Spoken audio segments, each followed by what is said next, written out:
Hall of Famer Billy Moyer was handed a late model win on Friday because of a DQ, but the series didn't tell us why. We'll dig in on that today and what I've been told about the situation. Plus, we'll talk weekend racing and a whole lot more. Let's go.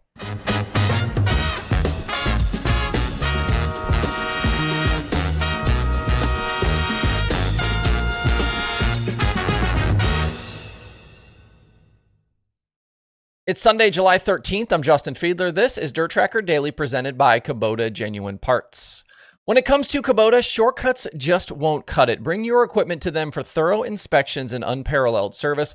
Kubota prides itself on quality and efficiency, and their service team will be getting you rolling again using genuine parts. Don't settle for less. Choose the best for your Kubota. With their service, you're not just getting maintenance, you're investing in the longevity of your equipment. The Kubota team is committed to ensuring your machinery is reliable, efficient, and ready for any challenge.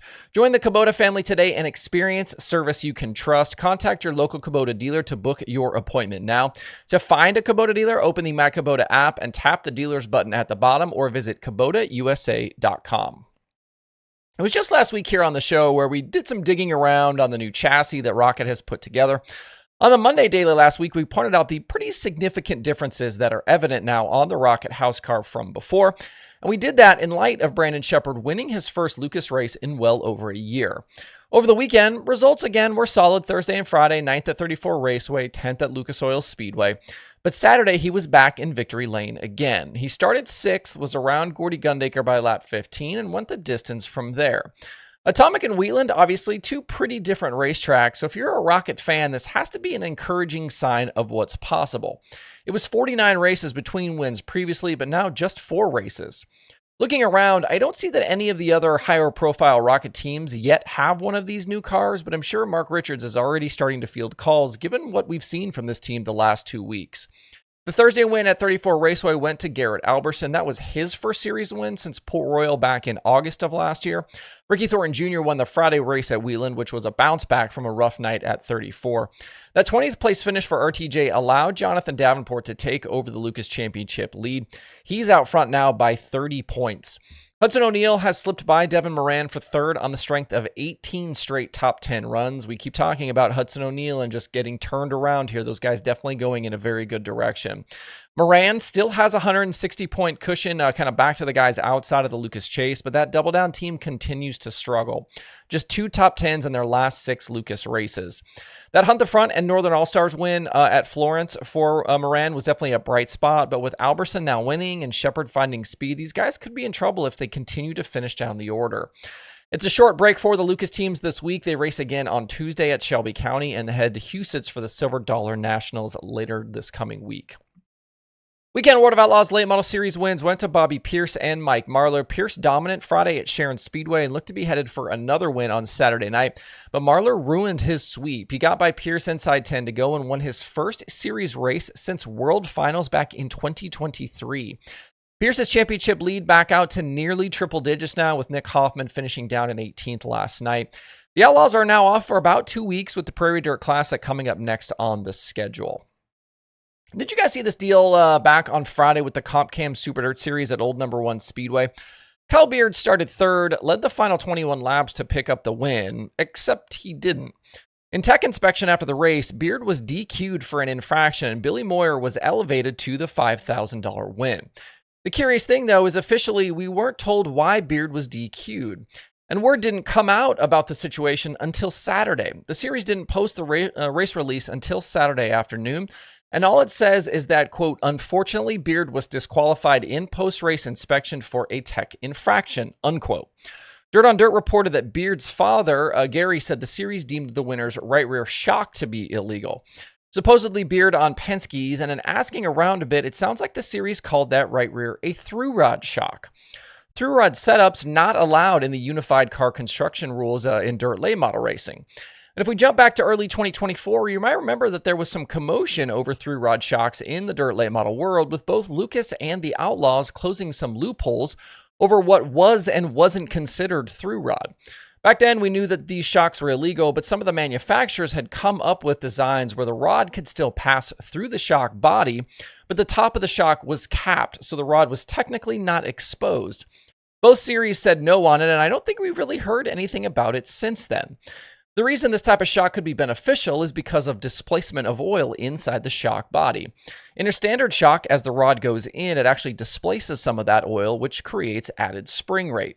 A through-rod shock doesn't have that problem because the same amount of rod is always inside the body, so no added oil displacement and no extra spring rate.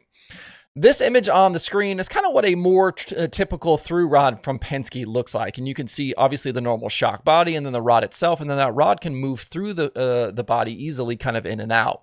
And then this next image is of the product that they had released early in 2024 before that late model rules loophole was closed. And in this instance, that rod can actually pass through the shock body, but that kind of added space on top is what allows that to move inside of there, but it's still enclosed. This is the shock that was kind of deemed illegal after all of those rules. That was that loophole that the Outlaws and Lucas closed. I don't know exactly what Beard was running on Friday. I haven't seen a photo of it. Don't know what it looks like. I've been told CompCam's officials tore the shock down and even spoke to Penske Shocks folks via phone in the process. Beard, though, eventually DQ'd and Moyer declared the winner. All of this information I put together from a few different sources, and I did send a message to Ernie Leftwich with the CompCam Super Dirt Series seeking comment, but as of today, have not heard back. Outside of what I've been told, I can't really make any sort of judgment on the situation. If the series said it's illegal, then so be it, I guess. But I do think some added transparency would go a long way here. Officials open themselves up for scrutiny when details aren't provided in instances like this. It might even be helpful to do a NASCAR-style show and tell of the illegal parts. Billy Moyer currently the series championship leader by 115 points over Timothy Culp. In weekend sprint car action, Mother Nature a winner at a lot of these places. The World of Outlaws only got 1 of 3 races completed. That was last night at Wilmot. Buddy Kofoid led all 40 laps from the pole to earn Outlaw win at number 7 on the season. Championship leader David Gravel was 2nd and Carson Macedo 3rd. When we talked last Thursday about some of these sprint car storylines, kind of for the rest of the season, I had some folks not pleased that I talked about Buddy Kofoid and David Gravel kind of being the top 2 drivers right now. But again, these guys winning, running up front, showing why they're the 2 best in the business at the moment.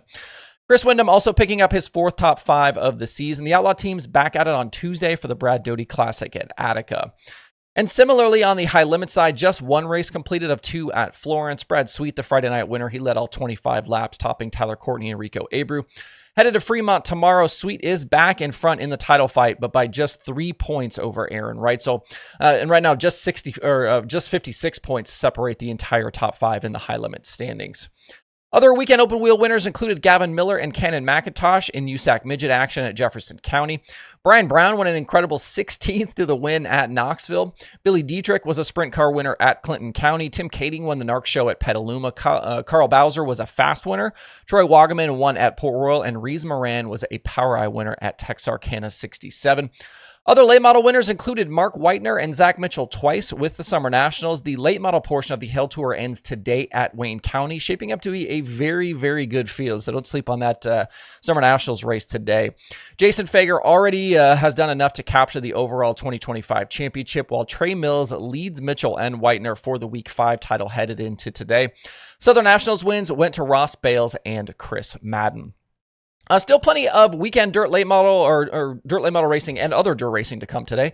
So make sure to stop by DIRTRACKR.com/watch tonight and check out the Sunday streaming schedule. We'll call it good there for today. Hope you guys have a great Sunday out there. We'll see you right back here tomorrow.